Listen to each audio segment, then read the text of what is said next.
typically, when we're talking about going to see an allergist, the big value in going to an allergist is that they can do what's called an IgE-mediated food allergy test. And so back to those categories. When we think about food allergy, more often than not, we think stereotypically of what's called an IgE-mediated food allergy, which is when I have shellfish and I go into anaphylactic shock, I have swelling, I have hives, I can't breathe, and I have an EpiPen. Literally, I have some EpiPens downstairs. I have an EpiPen, I stab myself in the thigh, and then I need to go to the hospital. That's an IgE-mediated food allergy. There's some other symptoms, and everybody kind of reacts a little bit differently, but that's kind of the overwhelming stereotype of an IgE. What an allergist can do for you is test for that type of allergy. There's skin prick tests and blood tests that they can do in order to say like, oh yeah, your baby does have an IgE-mediated food allergy to egg, and that can be helpful for some individuals who are navigating this. However, what they can't do is there is no test yet for these non-IgE mediated. And so non-IgE mediated food allergies are going to be symptoms like eczema, it's going to be reflux vomiting,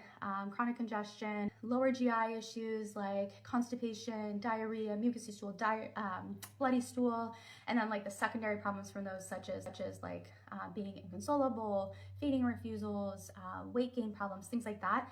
And what's really important to mention every time I mention that like litany of symptoms is that most kiddos won't have all of those. So if you're like, well, my baby's never vomited, they can't have food allergy. That's not the case. In reality, most kiddos only have one or two. I hate the word only, but they usually have one or two of those issues, not all of them. Some of us are extra lucky and we do have all of them. But as an example, my oldest had awful eczema that was triggered by food and had really terrible lower GI, massive bloody stools, diarrhea, and then the second solubility.